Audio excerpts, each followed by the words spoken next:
Good afternoon, everyone. My name is Catherine Weber, and as the Lending Services Librarian of the Lewiston Public Library, I would like to welcome you all to the Great Falls Forum. The Forum is a monthly speaker series featuring leaders in the areas of business, public policy, academia, and the arts, and it's a partnership of Bates College, the Sun Journal, and the Lewiston Public Library. This year marks the 26th season of the Great Falls Forum. We thank you for your continued support and ensuring the program's continued success. Today's program is also streaming live via Zoom and Facebook, and a recording will be available on the library's YouTube page after. Please visit lplonline.org for more information. Please also mark your calendars for our next Great Falls Forum on November 16th for a talk featuring Ryan Eldridge from Maine Cabin Masters. More information will be available on that soon. At the conclusion of today's program, there will be an opportunity for audience questions. Those in the room are welcome to raise their hands, and those joining us virtually can enter their questions using the Q&A feature on Zoom or comment on Facebook as you prefer, and we'll read these to our speaker. And now I will turn things over to Michael Sargent, who will be introducing today's speaker. Thank you.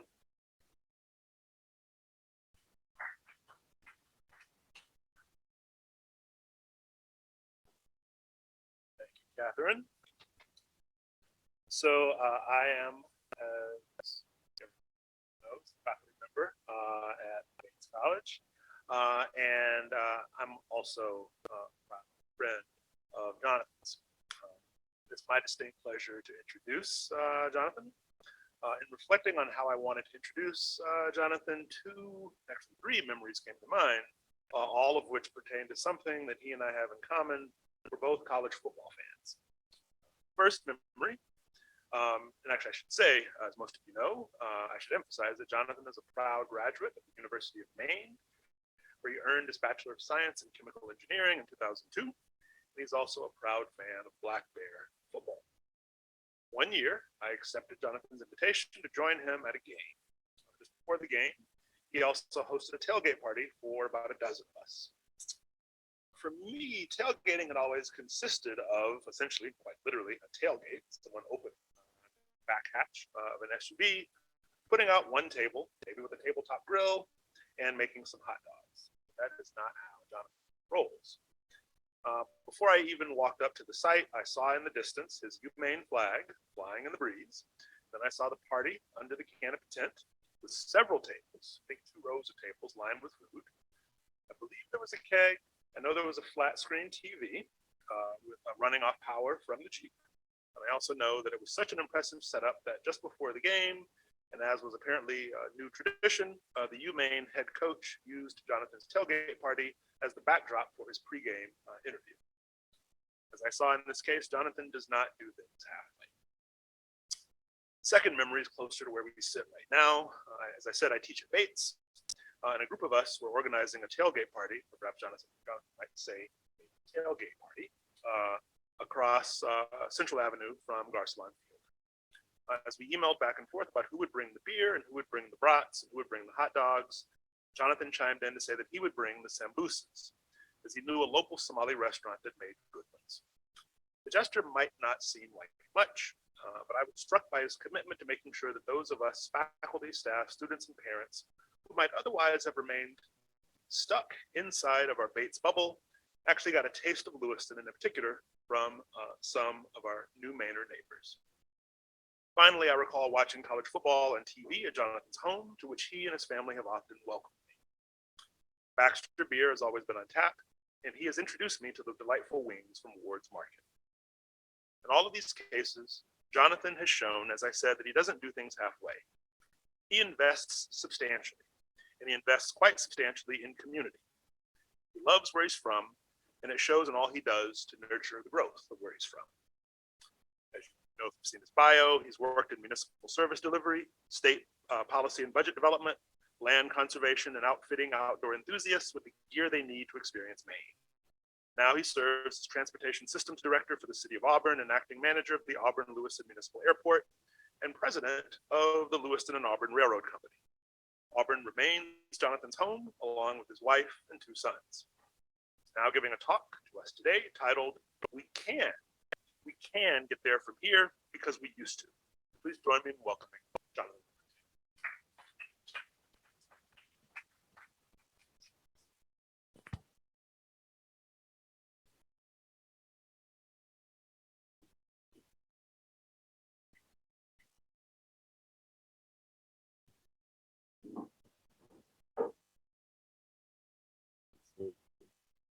Can you hear me? All right.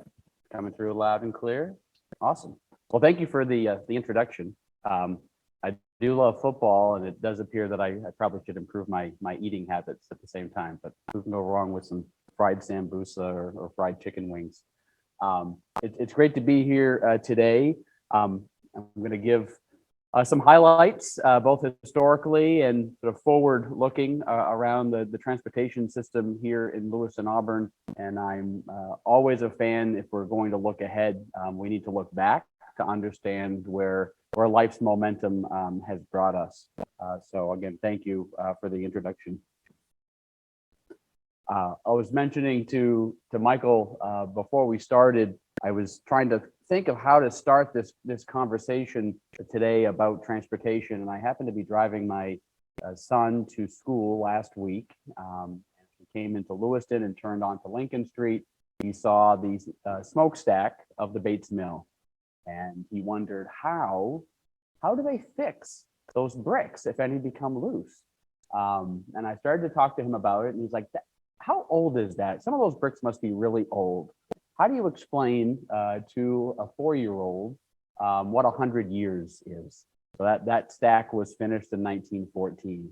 So I'm debating how do I put 100 years? Like, is it 25 times how long you've lived? I don't think he's that advanced in algebra yet. So what came to mind was that when that stack was being completed, airplanes had just arrived on the scene, and cars had just been invented. So for my son, who loves planes and big trucks and airplanes, the thought that airplanes had just been invented and cars had just been invented. So think of the Bates Mill opening in the 1850s, that stack being completed in the 19 teens, and only then in the 19 teens were automobiles showing up in Lewiston and Auburn.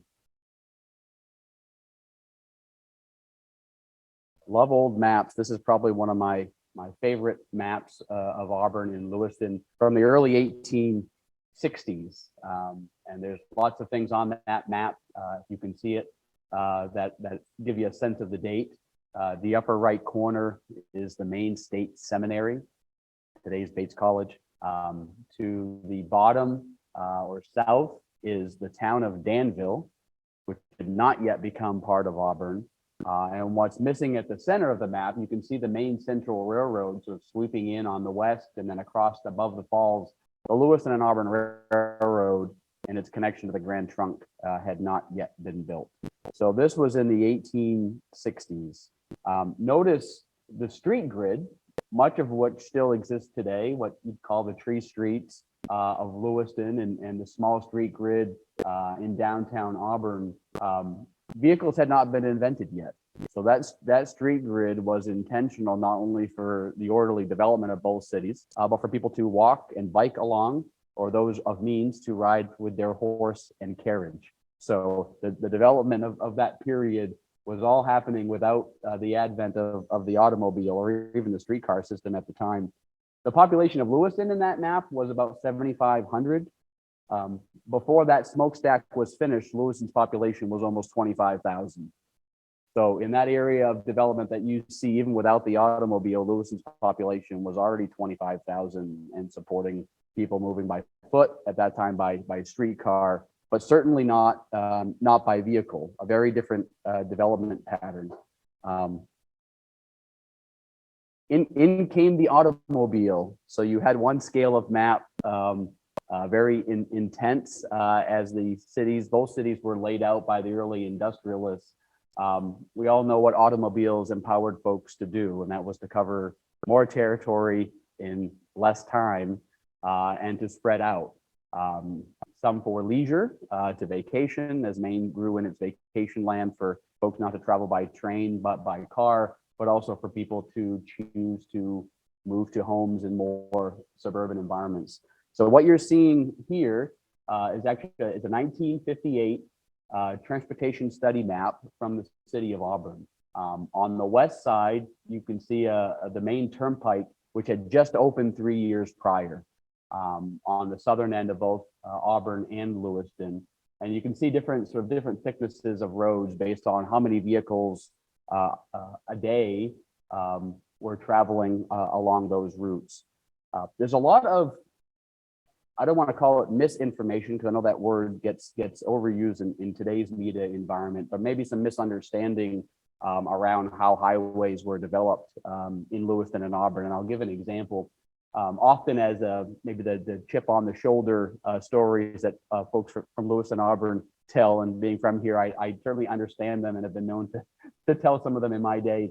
The turnpike was built in the southern rural end of the community, and often that is pointed to as a slight to the cities, making it inaccessible to development the way perhaps 95 in Bangor, which cuts through commercial areas, or 295 in Portland.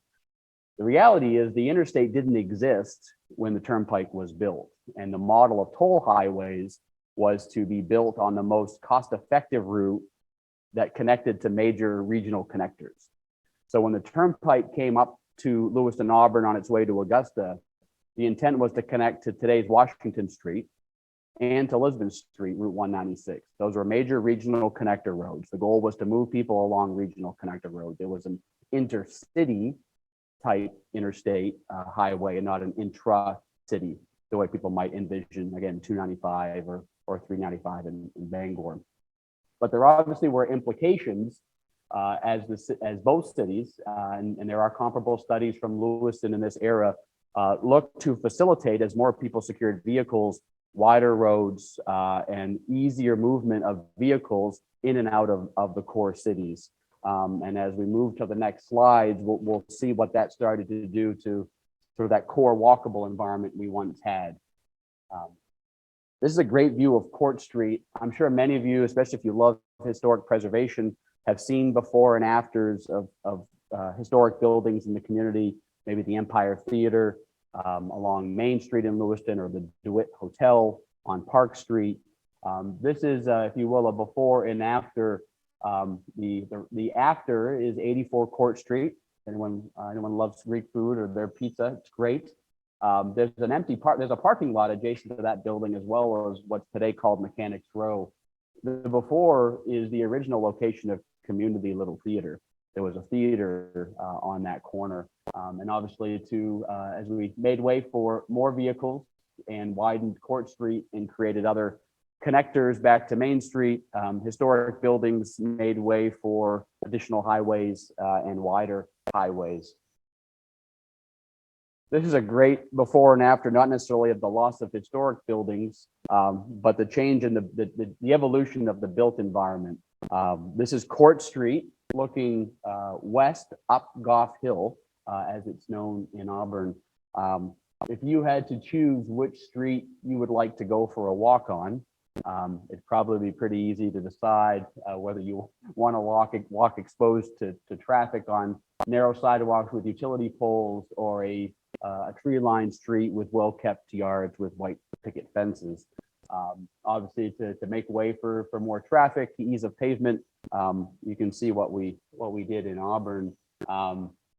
And here is Lisbon Street. And we could certainly do this. We could do this with Sabata Street. We could do this with Minded Avenue. We got very ambitious here in the community, widening roads, increasing throughput, as if it were some engineering problem to solve to maximize the in and out of traffic. This is Lisbon Street heading south.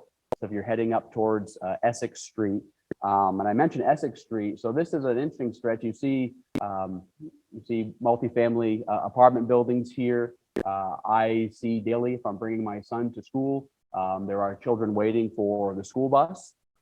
Certainly interesting to watch a school bus attempt to stop 4 lanes of traffic. Between Essex Street, if you don't know your streets, that's where the new Burger King, or the replacement Burger King, is on Lisbon Street, and Maple Street, which is near the gas station, just near Public Theater. There are no crosswalks between Maple Street and Essex Street. It is over 3,000 feet between crosswalks. So if you live in one of those multifamilies and you want to cross Lisbon Street, you're either taking your life into your hands, crossing a 4-lane street, or needing to go, 1,500, 2,000, 3,000 feet. Well, I guess it'd be 1,500 feet if you're in the middle, otherwise you're closer to the other. So it would be a walk. This is not just walking to the next to the next city block. Again, this is something that I could have found a dozen examples or more in both cities. Center Street in Auburn is another great example where you could go up to a mile before you would find, or beyond, before you would find crosswalks. So what are the implications of our orientation around highways? And we'll get to other modes in a moment. You get crashes, you get cars moving faster, you get cars conflicting coming in and out of businesses that then orient to highways. So this is a quick screenshot of crash data from a really cool tool, cool in that there's just a ton of data available. If you Google Maine DOT crash query tool, you can actually search the history of crashes in any community in Maine. You can search by single year, multiple year, by injuries, by fatalities. In the 3-year window from 2019 to 2022, there were nearly 3,000 crashes in the city of Auburn, and Lewiston had nearly 4,000. Within those, there were 844 crashes with injury in Auburn with 10 fatalities, 918 with injuries in Lewiston with 10 fatalities. You can certainly go and try to benchmark us against other communities. I think we could all say that 3,000 crashes over a 3-year period, that number of injuries and that number of fatalities is both significant and shouldn't be an acceptable environment for folks to live, work, and play in our community. Maine DOT, this is a national standard, something called a high crash location, or HCL, if you ever look at an engineering study. These are intersections or road segments that are benchmarked against other similar road segments by type, by traffic. And if there are more crashes at a particular intersection than you would see in its comparable intersection elsewhere, it's called a high crash location. So Auburn and Lewiston together each have about 33, 34 of those locations. Those are recalculated every 3 years. And often those are identified and zeroed in on as places to try to improve safety in the near term. Can you take an intersection that has stop in 2 directions and make it a 4-way stop? You introduce a traffic signal, lots of different things to look at. But at the end of the day, those are significant crash numbers. And behind the stats, there are real people. There's nothing worse than seeing the kind of headlines that you see on the left. These are specific examples. Those fatalities aren't always or just those in vehicles, but those who choose to move around the community without a vehicle, on foot, on bike, or even in a wheelchair. Those are some examples from both communities where pedestrians have died trying to traverse the community. There is good news in that both cities are looking anew at ways to improve safety.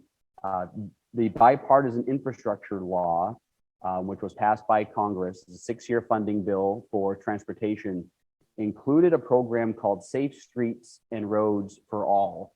And the little circular chart that is shown there, the Federal Highway Administration has developed what they call the Safe Systems approach. It's a way to look at planning for safety through the lens of something called Vision Zero. Lots of different monikers and acronyms. But Vision Zero, the intent is how do we achieve no serious injuries and no fatalities in our transportation system? Because humans operate in the system, we're never going to get all the kinks out. There will always be crashes. But can we design a system and have response within the system, like with emergency responders, that get us to no fatalities and no serious injuries? So both cities, through our partners at the Androscoggin Transportation Resource Center, or ATRC, which is where all of our highway planning is done, we went out together for a federal grant to create a safety action plan for both communities. And the goal, and we're negotiating right now to get a contractor started to start this fall, will be to develop a safety action plan for both cities and then go out and compete for federal funding to start making improvements so we can take those 1,000 or so injuries in each city and 10 fatalities and start working those down, ideally to 0. We can talk about safety, and safety certainly when traveling is life or death. is the highest priority. But often, in particular, in these communities that aspire for economic growth, thinking about how does our current highway orientation impact, or our desire to increase throughput impact value.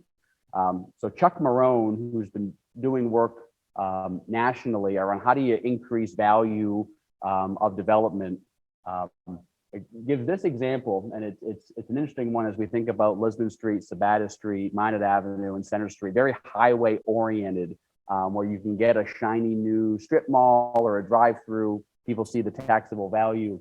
So this is an example. You'll see two red boxes. The one on the left is labeled old and blighted. So people might see a row of buildings and say, "Oh, geez, that's such a that weighs down the value of our community." And then you see a shiny new, in this case, I think it's a drive-through taco restaurant. And when you add up the value of the land and the value of the buildings, the old and blighted, as it's described, is actually worth 50% more in taxable value than the shiny new drive-through. And it's a case that certainly plays out throughout both communities, where you think about what's the value of land along Lisbon Street and what might the value be if Walmart built a super center off exit 80. And you could take the same acreage at exit 80 and try to apply the downtown values, and you'd never be able to achieve the kind of taxable value that you have on one block of Lisbon Street with one super Walmart. So you can build a more walkable environment with your streets. You could build a more walkable environment with your development pattern. And not only is it safer, which reduces costs for emergency responders, it actually generates more tax revenue to a community. So it's a pretty unique win-win. It certainly has not been easy to see that formula taken up by communities across the country.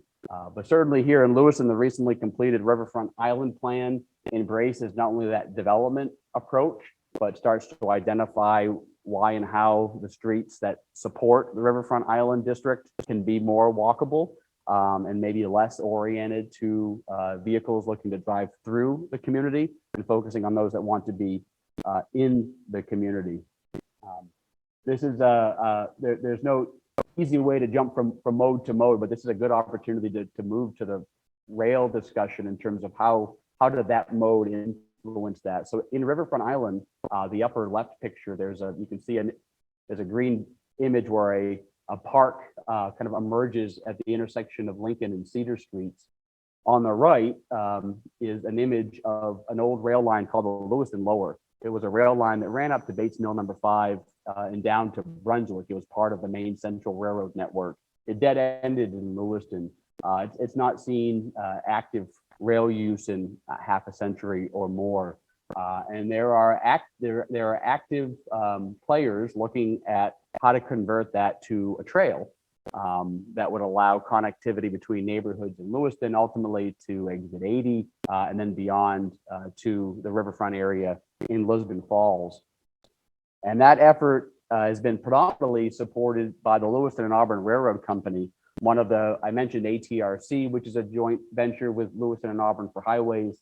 The Lewiston and Auburn Railroad Company was created in 1872 as both cities kind of foray into working together on rail issues, where they actually literally created a railroad company and then leased it to the Grand Trunk.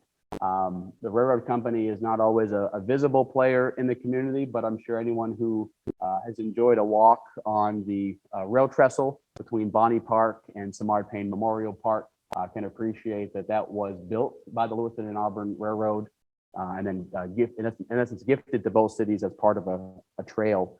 While LARC doesn't control all the rail in Lewiston and Auburn, there are other companies that do. It has historically been the entity that has supported rail policy or rail objectives for the community. We could probably have an entire Great Falls Forum just on rail transportation in the community, everything from the streetcar system to the interurban, which connected Lewiston and Auburn to Portland with high-speed electric rail. But we'll give some high-level overviews. Originally, of course, the Lewiston and Auburn Railroad was created to bring freight in and out of the Mill District in downtown Lewiston. It ultimately helped with the population explosion after it opened, creating an easy passage for French Canadians to relocate. As industrialization evolved and industry moved from downtowns to industrial parks, what you're seeing on your screen now near the Auburn-Lewiston Airport is what's called the Port of Auburn. Originally, it was connected to the Grand Trunk. That it was then part of the Canadian National. It's now part of the St. Lawrence and Atlantic Railroad, which is part of the Genesee and Wyoming. At one point, about 15 years ago, that was the largest dry goods port in the state of Maine. So take all the petroleum product out of Portland. This was the largest port. It was supported predominantly by movements with the pulp and paper industry. And as that industry collapsed, so did the port here. And at this point, the port is actually inactive. There's no active intermodal activity there, and there hasn't been for almost half a decade.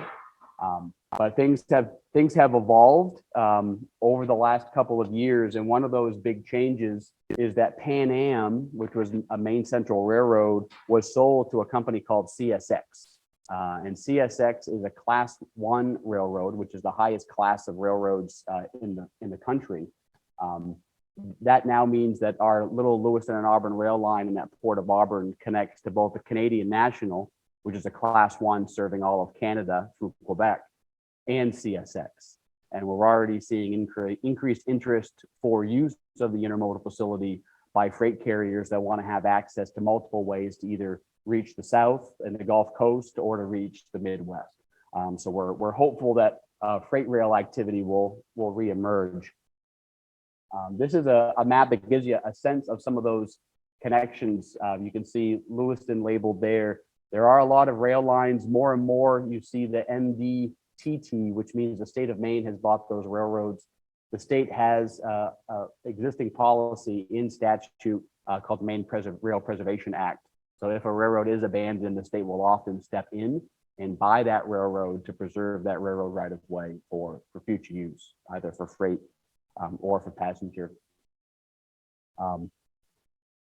Let's see.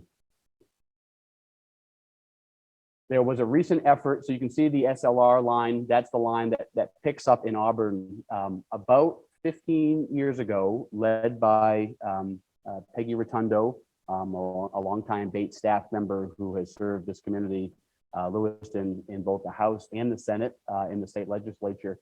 She led an effort for not only a push for passenger rail potential here, but for DOT to make incremental moves to keep passenger rail as a viable opportunity. And in 2007 and in 2009, the state actually bought what was the Grand Trunk line. It was the St. Lawrence and Atlantic line from Auburn or Danville Junction south into Portland. So there is a state of Maine owned line you can see between Lewiston and Portland and Orange that is still owned by the state. At one point, it actually was used for passenger rail. If anyone remembers the Silver Bullet train or the ski train that Les Otten ran, it predated the Downeaster. It ran from East Bayside, a neighborhood in Portland. It had a stop on Hotel Road next to Procter and Gamble, and continued on to Bethel for a number of years. It was a fully privately operated and funded system. It was not able to last, trying to do it all as a private operation. And there's ongoing discussion now with the state of whether that rail line should be preserved for future freight or passenger or be converted to trail.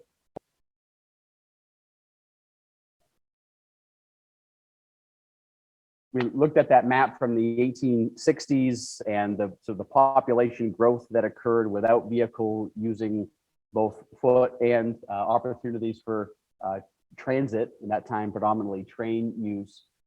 Lewiston-Auburn have obviously continued to have interest in connections, in particular to Portland and then on to Boston, preferably by rail, is often relayed by many. Rail is extremely expensive, as many know, but that doesn't downplay the need or the desire of some to be able to travel between locations without having to do it in a single occupancy vehicle. In other words, driving by yourself in very unproductive time. A recent study that was completed, this data is from the 2018 study. There was a follow-up economic study. Daily, between Lewiston-Auburn, so the cities of Lewiston-Auburn to Portland, there are about 5,000 to 5,500 people as of the 2018 data that were traveling between the two communities. A lot has changed since the pandemic, not only with folks that have chosen to move away from larger metro areas to southern Maine and have found home in Lewiston-Auburn, the growth in the new Mainer community, but also the housing shortage and housing pricing has driven significantly more people from the Portland market into the Lewiston-Auburn market, but they've not left their jobs in the Portland market. So these numbers certainly are probably below today's numbers. And you can see a projection that was part of that study from 2040. But I just want to point out, it's an important piece, that those traveling from Lewiston-Auburn south far exceed those traveling from Portland north. And even the work trips, it's 4 or 5 to 1, the number of people traveling from this community south for work versus north. Not making any sort of statement of that. There's more population density there, which means there's certainly more job opportunities associated with that, and a significant differential in housing costs that still exists. The good news is DOT saw this data and said there is clearly a need for multimodal connections, but the cost benefit for rail just did not exist. And they are working right now and are targeting, the latest I knew was a spring 2024 launch of a high frequency, high quality commuter service between Lewiston-Auburn and Portland. The most recent stops would include a Bates College stop, a downtown Lewiston stop, downtown Auburn stop, and an exit 75. So both park and ride and employment center connections or residential area connections into the Portland market, which is exciting. And then, of course, the question will then be, what do you do with those rail lines? And there's significant energy around creating trails, ways for people to do what they call active transportation. I'm not sure in the winter folks would commute by bike along some of these corridors, but certainly the opportunity on a nice summer day, or in more pleasant spring and fall conditions, having trails that are separated from traffic for recreation or transportation would be very attractive, not only to get folks to want to live here, but also for folks to want to visit here. And there's a very robust vision, both as part of the East Coast Greenway, which is a trail from Key West to Calais, but also something called the Casco Bay Trail, which would create, in essence, a trail triangle between Portland, Lewiston-Auburn, and Brunswick, all through an off-road trail network, which is would bring exciting prospects for us. You can't talk about transportation without talking about air, and I'll give a few examples. So in the Lewiston-Auburn Airport, the Auburn-Lewiston Municipal Airport, has been around since 1935. So we're approaching 90 years of having an airport. It was predominantly used by the military up through World War II. It was a naval training station. You can see that picture on the left is George Herbert Walker Bush, who, after being injured in World War II, spent time training at the airport in Auburn. The aerial view there you can see of the existing facilities. There was a time back in the 1960s and 70s and 80s, folks likely remember that there was scheduled air service. There was commercial air service, as there was out of most small airports in the state. Fisk, which was based just down Lisbon Street from here, was doing check processing back when people wrote checks, and those checks had to be brought somewhere. There were flights, checks were flying out of the Auburn-Lewiston Airport every night. It was a great buyer of fuel and traffic out of that airport.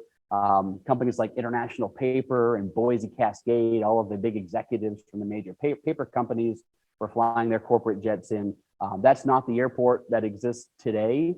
And fortunately, unfortunately, that view of the airport had stuck around for a while in terms of envisioning, let's bringing back commercial air service and some of these other elements that the market had long since left us behind. So what you see on this very detailed screen is something called an airport layout plan. So every 5 or so years, the airport is charged with updating its master plan. Who's using the airport, who might use the airport going forward. And this is a view from the 2006 plan, which has not changed since then. We're actually launching now at the airport a new master plan effort to reground ourselves. But you see a couple of things circled in red. The one in the upper left was this vision for bringing passenger rail. The vision in 2006 was passenger rail will run from Portland to Montreal through Auburn and Lewiston, and the Lewiston-Auburn stop will be at the airport. And they would build a large passenger terminal for buses and rail, but also air. People would be taking commercial flights. They'd fly into Auburn and then take a train to Boston, I guess. And that included a runway extension, which you see there, which in today's dollars would probably cost $60 to $75 million. The FAA has made clear those things wouldn't happen. The airport board recognizes that, what the airport was is not what the airport will be going forward. And there's been a really strong focus of who are the current users, how do we increase the quality of their experience, and how do we attract more of them to make the airport home. So what you see in that upper left of here's this large passenger terminal for rail and air. We're now envisioning, the ability to build what they call T hangars. So a cluster of smaller hangars for people that own small airplanes that want to be based here. They fly for recreation and leisure. And rather than keeping land set aside to envision large parking lots of folks waiting to fly for their summer vacations or for spring break out of Auburn, knowing that Portland is really just down the road, or Concord Coach would happily take you to Logan from their stop in Auburn. We want to focus on the core customers at the airport. And those are the folks that are flying predominantly in the general aviation community, your smaller propeller planes. I moved quickly over one slide. I want to go back as we talk about the adventure of looking to have commercial air service. This is a hangar that's 27,000 square feet. That's half an acre of building, significant building. It was built for Lufthansa to do their Constellation project. Longtime community members may recall driving down Hotel Road near what they call the Roundy House, which the house looks like a control tower, and seeing these old Constellation Starliners parked there. The goal was for those to be rebuilt in this hangar. Long story short, a private developer sold that hangar to the airport. As of last week, it actually had the carcasses of two regional jets that had been owned by Elite Airways. It's now empty, and we've listed it for sale or lease. Part of downsizing the airport away from this vision of building up infrastructure for commercial air service and trying to focus resources on building a quality general aviation airport experience. Implications of managing by mode. Now I'll end with this and take some questions. We showed some of the early layout of Lewiston-Auburn, and the embrace of the automobile really led our planning around highways to focus a lot of the efforts around highways, widening highways, creating room for the movement of vehicles. And we have added other modes to that. So we have a railroad company that focuses on rail. It has its own board of directors that sets direction. We have an airport board of directors. They meet, they set their own direction. Each city is making decisions on the layout of local streets and how those will play out. And those decisions get made by the city council. And then for our larger state and federal highways, we have yet another entity called ATRC, which also is making decisions. And the challenge here as we look to grow in a more sustainable way, maybe reclaim some of the environment that made us so successful and attractive and brought the memories of walking to PEX or Lemuel-Callahan, about maybe it's today's Forage Market or today's 84 Court Street. This may not be the best organizational structure where each mode gets planned independently by its own board of directors, all seeking its own funding. I don't necessarily have answers, but I think part of unlocking the key to the future here for sustainable transportation and access that's both equitable and safe is going to require some level of reimagining how we do that as a community, even while we remain two cities. So thank you very much for your time. I appreciate it.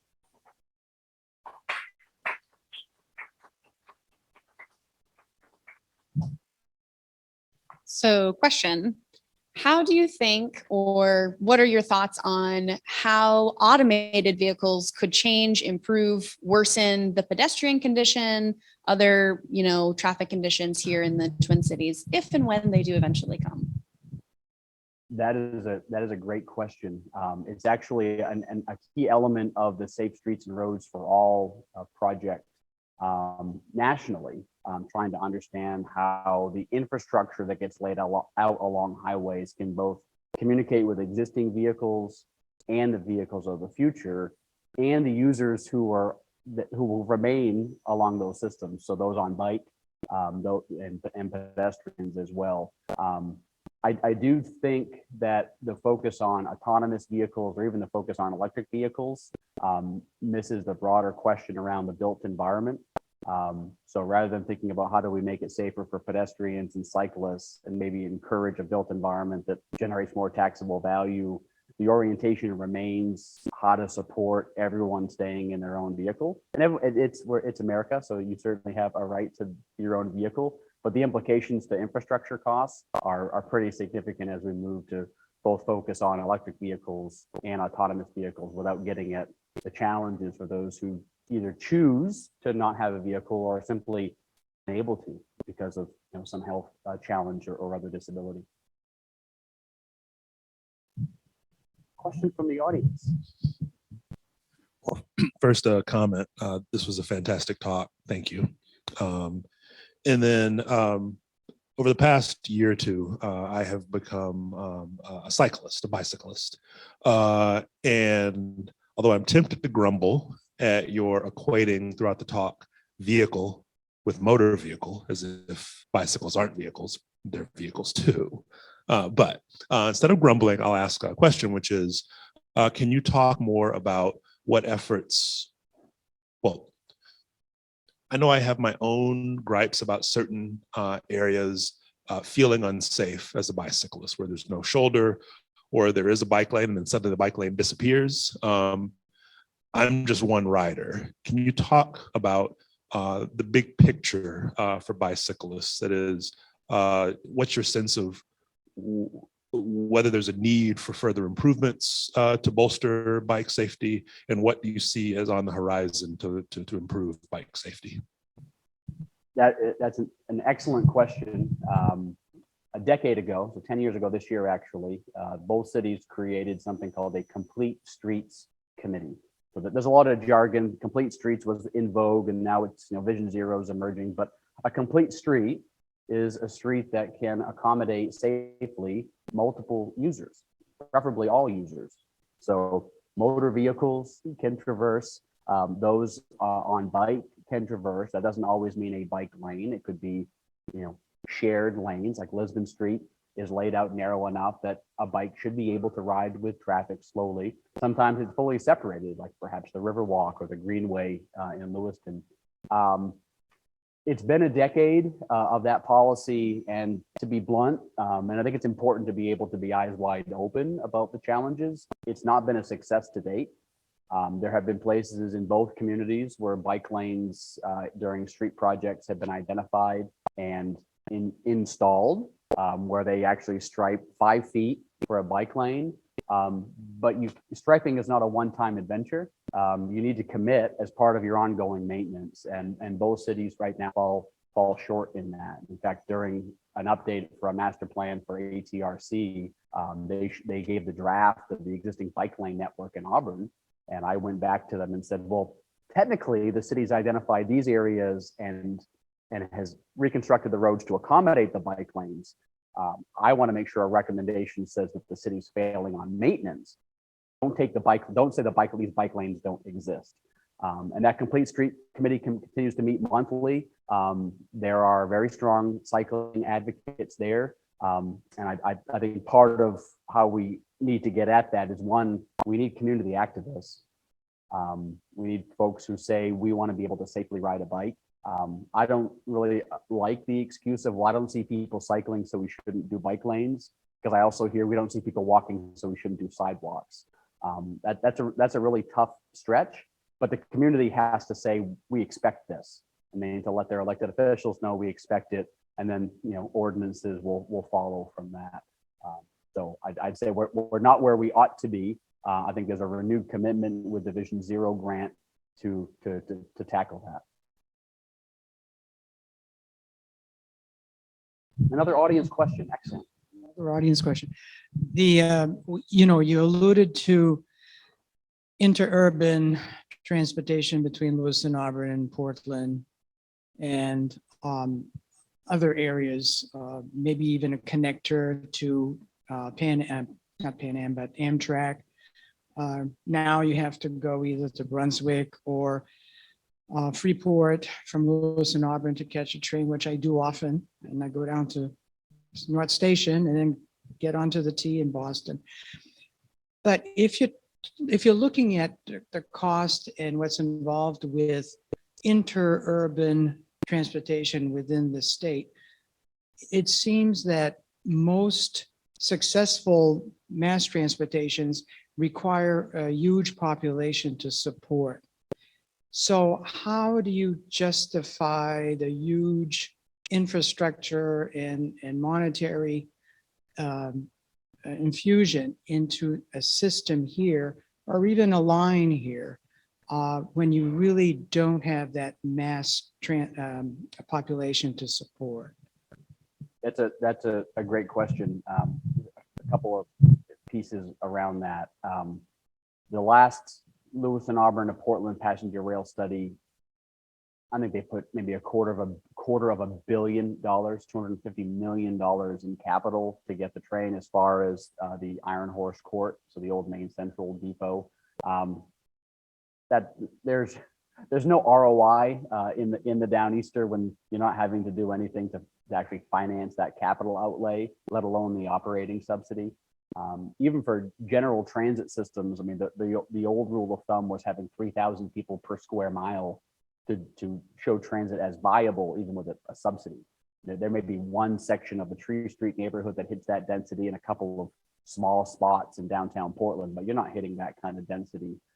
Even the Downeaster, you won't see it in their numbers, and Patricia Quinn does a phenomenal job running that operation, and it is what it is. But when they tout their numbers, know that over half of the Downeaster riders, when they say 600,000 or 500,000 riders a year, over half of those riders never touch Maine. That they're Dover, they're Woburn, they're going to Boston. So when you say population density, these aren't people riding from Freeport to Portland for work. Are there some? Yes, but there may be five. It's part of it's connecting New Hampshire to Boston, and it's their ridership fares that are helping to subsidize that train. It's a whole other conversation that Maine pays the full operating subsidy on the Downeaster. New Hampshire and Massachusetts pays zero, which is one of the sort of key challenges if you ever wanted to get the Downeaster to extend into Lewiston-Auburn, finding the operating subsidy. There's no chance that the board that runs the Downeaster would ever get New Hampshire or Massachusetts to kick in an operating subsidy. And that's it. When you think about it as a Maine taxpayer, you're helping those kids from UNH go into Boston for the weekend. Part of that. But I'm excited about the bus service. I think the goal here is let's give people options. I thought where you were going to go with costs, that you were going to mention the current fixed route system. So those that might be watching, or for those in the audience, a fixed route system is from our local city system that has a fixed route. So you get on at Oak Street, you go to Auburn, you make a connection to go to Walmart. It has a very defined route and times, and there's some very cool technology emerging. There's actually a pilot project in Greater Portland that I'm eager to watch, something called micro transit. It kind of turns the old system on its head, where people are familiar with Uber or Lyft. So you've got where you are and where you want to go. It actually turns the fixed route buses into sort of a mobile Uber for transit, where in a zone, you can pick your location and your destination as long as it's within that zone. And if there are multiple people, there's an algorithm behind it. It's all software based that will assemble the trips in the most efficient way to move people from A to B. And I think because of the low ridership and the struggles of both cities to afford a fixed route transit system, that would be a very interesting application here, where Transit might be more than something that is just done out of necessity. Tragically, a lot of the riders or most of the riders on our local system are those, it is their only way to go get their prescriptions filled or get to a medical appointment. And it is a day's travel because the bus runs so infrequently that for them to get to Walmart or to get to Hannaford to get a prescription just takes an obscene amount of time. But the cost to overlay that with higher frequency service, I don't think either city could take on that burden. But there's some emerging technologies using software. So if you mentioned autonomous cars, there's other technologies that are coming out that I think will be a really good fit here to broaden access to transit. Thanks for the wonderful presentation. I just wanted to make a comment on the idea of transit having a return on investment. I think often when we talk about that, it's around the framework of public transportation. But you have to remember that pretty much all forms of transportation don't make money. If you account for all the costs of driving your car, most people don't think that their time is worth something as a vehicle operator. If you took what you get paid at your job and you said, well, I'm going to pay myself that same amount for driving a car around, you'd be surprised how much it costs. But that's beside the point. What I wanted to ask about is fixed route transit and how that has shaped our communities. You touched on the streetcars, you touched on the local bus. I don't know if you could give a quick history of how that's helped influence the urban development pattern of both communities and growth. I'm originally from out west, and a lot of the towns and cities that I grew up in were influenced by the railroads, influenced by the streetcars in terms of how they developed out. So I was wondering if you had any info about that. Yeah, I should have gone back over some of the old streetcar layouts, but if you look at some of the sort of smaller village type areas that pop up, areas where there's strangely looks like there's some sort of commercial activity, but it's pretty far from the city core. The streetcar system here was very robust, driven in large part, and I think Steve Collins with the Sun Journal, they're a sponsor, plug for them, did a really good piece on the history of the streetcar system's emergence from the old sort of horse and buggy tracks to the streetcar tracks. Because we had a major river with hydroelectric generation, and the New England power grid didn't exist, there was a lot of excess power in the system, and a lot of that positioned Lewiston-Auburn to have a very robust streetcar network given its population. Talk about population density, but there were the things that would drive the cost, like how do you get power? That power was cheap and readily available. So you could get on a streetcar and head to Lake Auburn. So what the city now calls Lake Grove Park. Lake Grove Park was actually on the other side of Route 4, not at the outlet side. People could take a train into Auburn. The main central station was where Camden National has an ATM now, next to Hannaford. That's Railroad Street. It was Railroad Street because there was a passenger depot there. And you could change to the streetcar network, and you would go up to Lake Grove Park, and you'd get on the steamship Lewiston, and you would take a steamship across Lake Auburn to the hotel off of Spring Road. So a lot of the smaller development nodes that now are slowly fading as buildings maybe become underinvested in and torn down. But the streetcar network, it extended obviously down Lisbon Street to Lisbon, Bath, and Brunswick, out Sabatis Street. So most of our major arterials that turned into the 4 or 5 lane roads we see actually were narrow roads that were moving streetcars in the center. And actually in New Auburn, they're finishing a project on Mill Street. And as they dug up that street, they ran into, and they should have known in the design, old elements of the streetcar network that were still buried underneath that street when they reconstructed it. So you still run into some of that.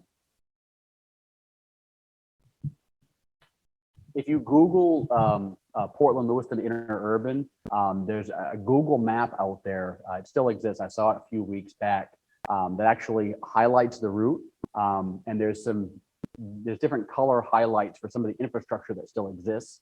Like if you're heading out Hotel Road in Auburn, when you cross the Little Androscoggin River, to your north of that bridge, there's another bridge in between the highway bridge and the Lewiston-Auburn Railroad that was the interurban bridge. You can head out Poland Spring Road in Auburn and see one of the old brick substations that were part of that system. So it's pretty cool, even for the interurban, a lot of that old infrastructure, if you want to go back in time, can go see where it was located. Another audience question. Yes. Another audience question. So the reference to cities out west actually makes me curious. When you look across the country, or perhaps even internationally, are there other specific communities that you see as sources of lessons for us in Lewiston-Auburn? And then conversely, do you get a sense that other communities are looking at the cool things that we're doing here, like complete streets in the Riverfront Island master plan, to inform what they're doing?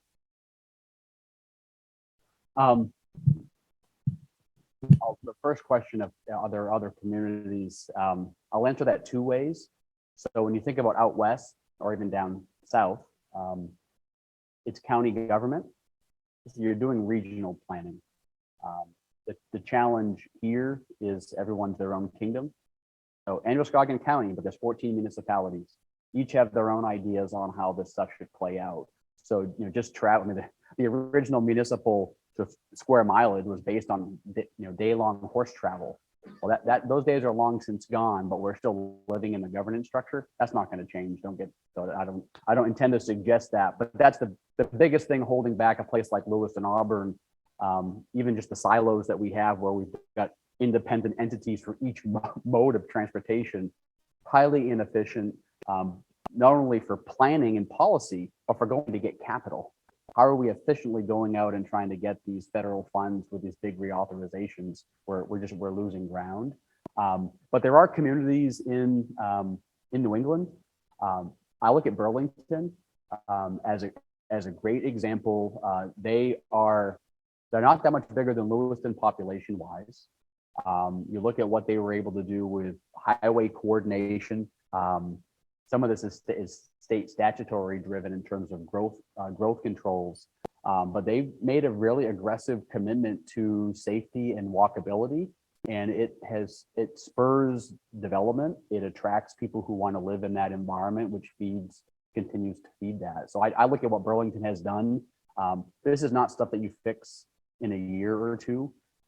We went a decade with a complete street policy. I would say it's been a failure. That's not on the folks that volunteer on that committee. But after a decade, we should see momentum. So to me, it's a really good chance to say, why didn't we? As opposed to don't be negative. Well, sometimes you have to be able to look in the mirror and say, I can do better today. So if we made a commitment and look back in 2033, but we were more assertive in saying we want to have complete streets, and knowing that it can be done, it's not well, we're in New England, it snows. Okay, I can show you pictures of Lisbon Street in the early 1900s, and that snow went away, and people were able to walk. So. All right, this will be our last question. Yes, officer. All right, I'll try not to drop the ball here. Wonderful presentation, and I appreciate the personal touch. I was part of your statistics traveling from Lewiston to Portland, so I totally understand. I love it. Put a monetary value of your time. It's scary. What are your thoughts as far as I'm looking at the motor vehicle accidents and pedestrian crashes? What's the direction locally as far as I know Auburn has a few rotaries? Is that a kind of the trend of where they're going when we're dealing with large intersections, or is it financially sound? That was my first question. Yeah. Second question is, in the graph you showed of the fatalities and the amount of crashes, do you happen to see something that stands out, whereas distracted driving versus speed as the primary factors of that crash? Just looking to see if you have those numbers. If you don't, not a problem. I just don't want to put you on the spot. No, it's both good questions. So roundabouts, very important to use the proper rotaries are a very different thing. So in Augusta, if you drive Augusta, they have rotaries, higher speed, higher throughput. So we've got the roundabouts up by the Auburn Mall, the retail area. I'm a huge fan of roundabouts.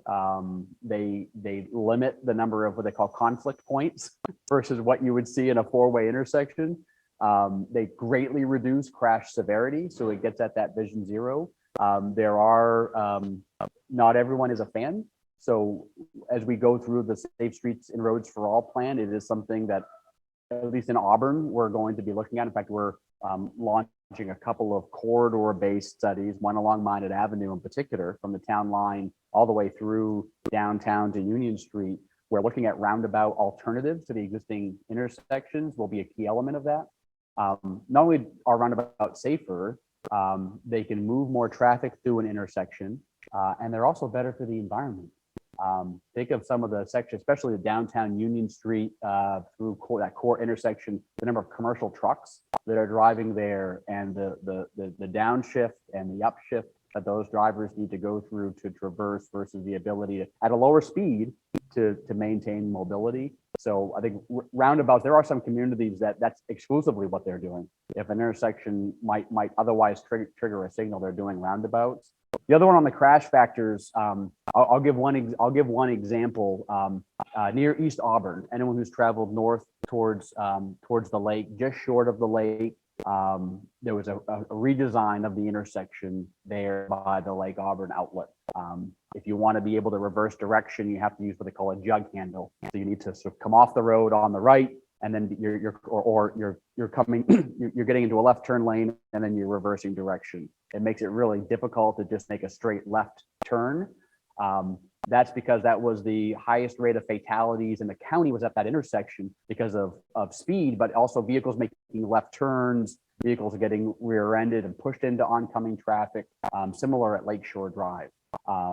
So often you can get in and see the causes. So that's part of what the safe systems approach will get at with our first responders. So we want to make sure first responders have the tools they need to be able to respond and get to an incident. Then it's that post-crash review. What was the root cause? Are there low cost, high impact things that could be done? Is there signage that could be done because someone missed a turn or didn't know where to reverse direction? Have crosswalks faded where someone didn't actually know where they were supposed to cross? So to start being more proactive with what we might be reacting to from crashes, because some factors there are, crashes will happen, but the extent to which we can reduce or eliminate some of the root causes that lead to injuries or fatalities will be key. Yeah. Thank you.